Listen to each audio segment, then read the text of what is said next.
প্রিয় বন্ধুরা, আশা করি সকলে ভালো আছেন। বন্ধুরা, এবার উঠে আসছে আপার প্রাইমারির বেশ কিছু জরুরি তথ্য।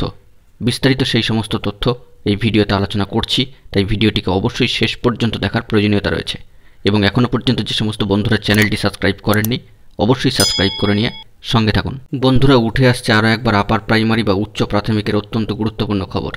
রাজ্যে ৮,২০৭টি স্কুলে পড়ুয়ার সংখ্যা ৩০ জন বা তারও কম, সেই তালিকা তৈরি করেছেন স্কুল শিক্ষা দপ্তর। এরই মধ্যে উচ্চ প্রাথমিক বা আপার প্রাইমারি সেকশনের ক্ষেত্রে অর্থাৎ পঞ্চম থেকে অষ্টম শ্রেণীর স্কুল ১,৩৬২টি, সরকারি সাহায্যপ্রাপ্ত ও পোষিত স্কুলে পৃথকভাবে শিক্ষক শিক্ষিকা নিয়োগে টেটের বিজ্ঞপ্তি প্রথম জারি হয়েছিল 2014-তে। 2015-র পরীক্ষার পর 14,339টি শূন্য পদে নিয়োগ বিজ্ঞপ্তি জারি হয়েছিল 2016 সালে, কিন্তু নিয়োগ এখনও পর্যন্ত হয়নি, অর্থাৎ নিয়োগ অধরা। অস্বচ্ছতা অনিয়মের অভিযোগে 2020 ডিসেম্বরে প্রথম দফায় মেধা তালিকাটি বাতিল করে মহামান্য আদালত। গোটা প্রক্রিয়া নতুনভাবে করে নিয়োগ করার নির্দেশ দিয়েছিলেন সম্মানীয় বিচারপতি মৌসুমী ভট্টাচার্য মহাশয়া। তারপরই সব হয়েছে।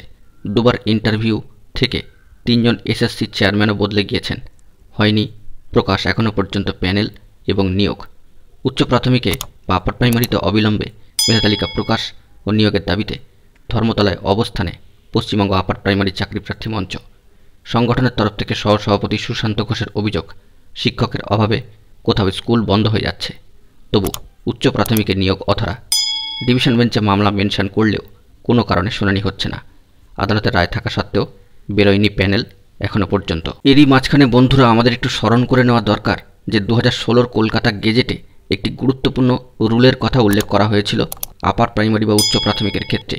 সেই রুল হচ্ছে 8B, যেখানে কার্যত স্পষ্ট করেই বলা হয়েছে যে ইনফরমেশন রিগার্ডিং ভ্যাকেন্সিস 8Bতে বলা হচ্ছে lastly 15 days before the date of publication of the result of the written examination or interview list as the case may be. আশা করি বন্ধুরা এই বিষয়টি আপনারা সকলেই বুঝতে পেরেছেন। এর অর্থ যে সিট কিন্তু আপডেট করতেই হবে, সেটা কলকাতা গেজেট 2016 রুল 8Bতেই কার্যত স্পষ্ট করে উল্লেখ করে দেওয়া হয়েছে। কিন্তু এরই মাঝখানে আবার ৮,২০৭টি স্কুলের গুরুত্বপূর্ণ খবরাখবর বা তথ্য উঠে আসলো। বন্ধুরা, এই বিষয়ে পরবর্তী কোনো জরুরি তথ্য পেলে অবশ্যই আপনাদের মাঝে তুলে ধরব। বন্ধুরা, এখন এটুকুই। সকলে ভালো থাকবেন এবং চ্যানেলটিকে অবশ্যই এখনও সাবস্ক্রাইব করে সঙ্গে থাকবেন। ধন্যবাদ।